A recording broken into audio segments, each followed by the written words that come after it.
E aí, pessoal? Tudo bem com vocês? Uma performance impressionante de um piloto na penúltima prova do ano não permitiu que o título fosse conquistado pelo seu principal rival, que liderava a tabela do campeonato até o momento e poderia ser campeão com uma prova de antecedência, e além disso possibilitou que chegasse na última prova com plenas condições de conquistar o título mundial da temporada, com mais moral, com mais velocidade e mais ação do que o principal adversário e favorito a levar o título. E não, eu não estou prevendo o que vai acontecer no Grande Prêmio da Arábia Saudita 2021, a penúltima prova dessa temporada. Eu tô falando do que aconteceu no Grande Prêmio da Europa de 1983, a penúltima prova daquela temporada. E é essa história aí que nós vamos ver aqui hoje.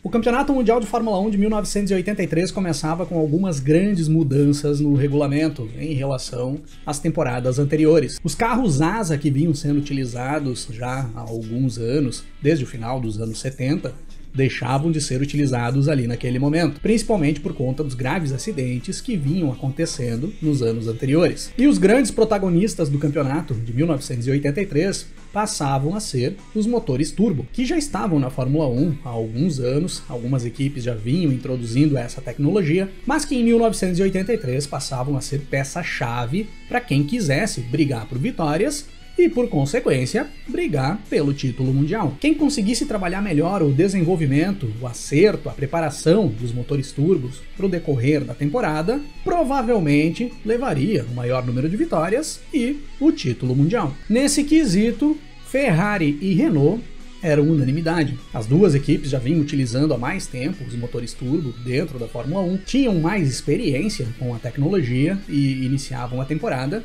como as favoritas a brigar pelo título mundial. A Ferrari com uma dupla francesa de pilotos nos seus cockpits, o René Arnoux e o Patrick Tambay, e a Renault com outro francês, o Alain Prost, e com o norte-americano Ed Cheever, fazendo dupla com o francês. Correndo por fora nessa briga, nós tínhamos a Brabham, que já tinha iniciado uma parceria com a BMW para utilizar os motores turbos da montadora alemã, ainda no decorrer de 1982, mas passava a trabalhar integralmente nesse formato a partir de 1983. Os motores turbo da BMW tinham se mostrado bem promissores. Eram motores potentes, conseguiam impor um bom ritmo no carro, mas tinham um grande problema de confiabilidade. Eram frágeis, quebravam com frequência, então muitos não acreditavam que a Brabham conseguiria brigar pelo título em 1983. Porém, quem acaba iniciando a temporada com uma vitória é a Brabham, que venceu o Grande Prêmio do Brasil, a prova de abertura de 1983, com o brasileiro Nelson Piquet. Era ali a primeira vitória do Piquet no Brasil e a 8ª vitória do brasileiro na Fórmula 1,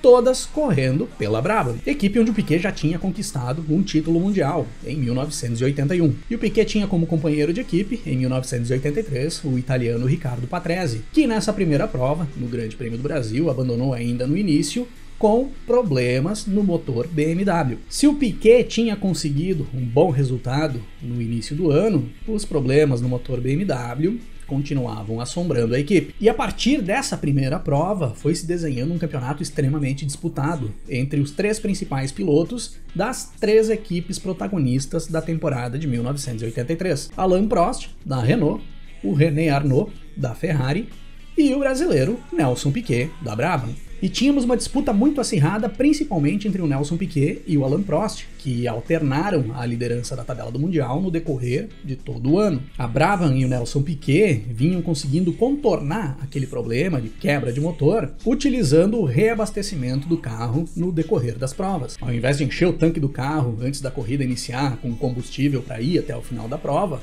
eles largavam com o tanque pela metade, mais vazio, e faziam reabastecimento durante os pitstops para troca de pneus. Uma inovação que a Brabham já tinha começado a levar ainda em 1982 para dentro da Fórmula 1 e que já vinha sendo copiada ali por outras equipes dentro da categoria. Foi uma grande inovação na época, principalmente tratando-se de estratégias de corrida. E assim a temporada foi se desenrolando até chegarmos à 14ª e penúltima prova do Mundial de Fórmula 1 1 de 1983. O Grande Prêmio da Europa, disputado no circuito de Brands Hatch, na Inglaterra. Era a primeira vez ali que era disputado um grande prêmio intitulado como Grande Prêmio da Europa, na Fórmula 1. Antes do Grande Prêmio da Europa, nós tínhamos o Alain Prost, líder do Mundial de Pilotos, com 51 pontos conquistados, seguido pelo René Arnoux, que tinha 49 pontos, e o Nelson Piquet na terceira posição com 46. Um pouco mais atrás vinha o Patrick Tambay com 40 pontos conquistados. Os 4 pilotos ainda tinham chances matemáticas de conquistar o título mundial, mas o favorito ali naquele momento era o Alain Prost. Algumas combinações de resultado nesse Grande Prêmio da Europa de 83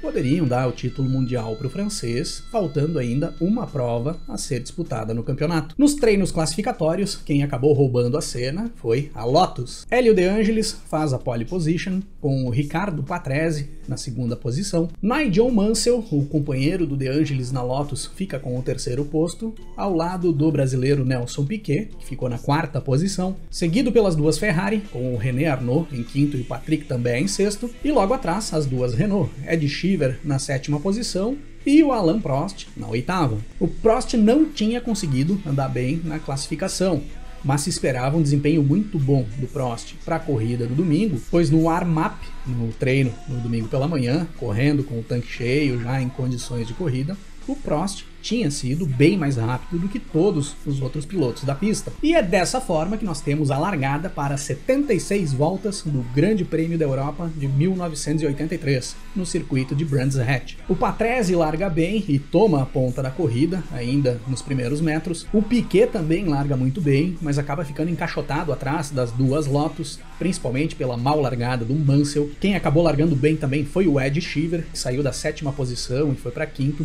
colocando pressão em cima do Piquet, quase tomando a quarta posição do brasileiro. E aí na volta 2 o Piquet vai para cima do Mansell e faz uma bela ultrapassagem sobre a Lotus do inglês. Piquet na terceira posição, logo na volta 2. O Ed Sheeran ali naquele momento foi no embalo do Piquet e também faz a ultrapassagem em cima do Nigel Mansell. E quem já começava a dar as caras na corrida logo na volta 3 era o francês Alain Prost. Também já tinha alcançado o Mansell e feito a ultrapassagem. O Prost tinha largado na oitava posição, em 3 voltas ele já era o quinto colocado. Com 5 voltas percorridas, dos pilotos que estavam brigando pelo título, o Piquet era o que estava melhor. Era o terceiro colocado. O Alain Prost estava na quinta posição e o René Arnoux na sexta. Os 3 postulantes ao título que estavam dentro da zona de pontuação. Nesse momento, o Patrick Tambay dava adeus à briga pelo título. Na volta 8, o Prost passa o Ed Sheeran e vai para a quarta posição. Fica logo atrás do Nelson Piquet. E a partir da volta 8, fica forte a briga pela liderança da corrida entre o Riccardo Patrese e o Hélio De Angelis. A Brabham e a Lotus começavam a bater roda na pista na briga pela primeira posição. Uma briga ferrenha. Na volta 10,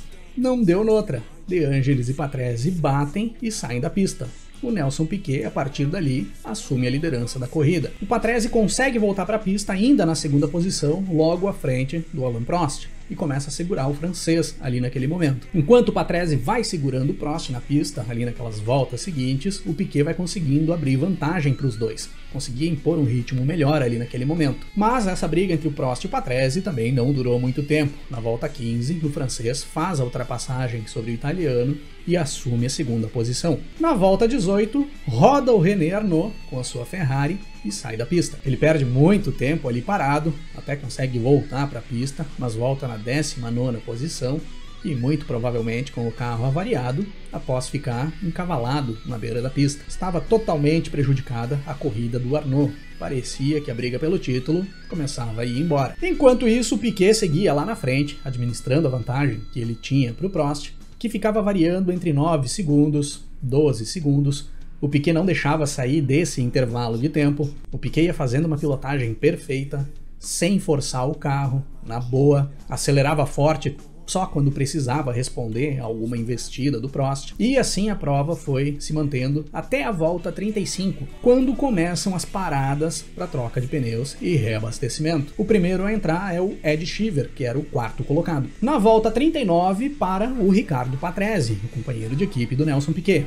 e faz uma parada ruim pra caramba, perde muito tempo e fica com a corrida bem prejudicada, o italiano. Na volta 41, para o Alain Prost e faz a sua troca de pneus e reabastecimento também. Na volta 44, o Nelson Piquet vai para os boxes para fazer a sua troca de pneus e o seu reabastecimento. A troca parecia normal, até que o mecânico responsável por prender a porca da roda traseira esquerda se atrapalha para encaixar o soquete no martelo pneumático e acaba atrasando bastante o trabalho da equipe para liberar o Piquet para a pista. O tempo de parada, que na época levava em torno de 10, 11 segundos em uma parada normal, levou mais de 19 segundos. Mas o interessante é que mesmo perdendo todo esse tempo, o Piquet conseguiu voltar à pista na frente do Prost. Naquela época, geralmente quem fazia a parada antes perdia mais tempo na pista do que quem adiava mais a parada. Era bem diferente do que a gente é acostumado a ver hoje na pista, principalmente por dois detalhes. Os pneus naquela época demoravam muito mais para aquecer do que os pneus demoram para aquecer hoje. E o carro saía do pit, após fazer a troca de pneus e o reabastecimento, mais pesado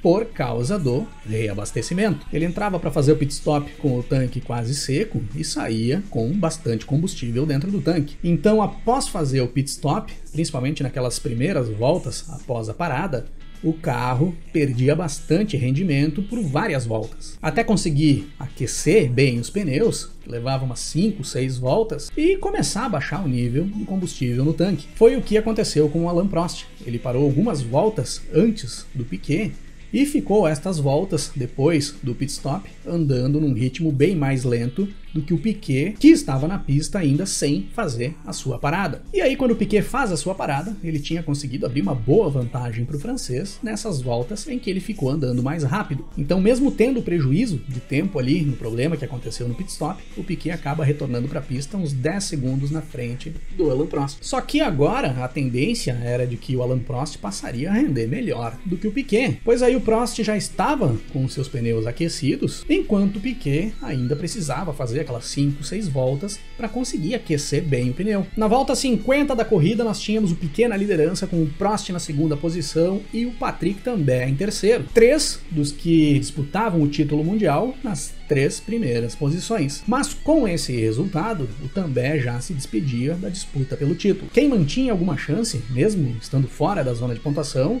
era o René Arnoux. Na ponta da corrida, contrariando as expectativas que se tinha ali para aquele momento da prova, o Nelson Piquet passava a abrir mais vantagem em relação ao Prost. Ao invés do francês ir se aproximando mais do brasileiro, que era o que se esperava após a parada do Piquet, o Piquet conseguia ir abrindo mais vantagem em relação ao francês. Na volta 55 de corrida, essa diferença já era mais de 14 segundos. E foi indo assim até a volta 65, quando tanto o Nelson Piquet quanto o Alain Prost baixam bastante o ritmo dentro da pista, principalmente o Piquet. A diferença acaba caindo para menos de 11 segundos em questão de 2 voltas, e faltava um pouco mais de 10 voltas para a corrida terminar. Na volta 68, o Patrick Tambay sai da pista e bate forte na barreira de pneus. O Tambay teve problema nos freios do carro, travou as rodas e acabou batendo forte. Era o fim definitivo do sonho do título pro Patrick Tambay. Com 8 voltas para o final, a vantagem que o Piquet tinha pro Prost caía para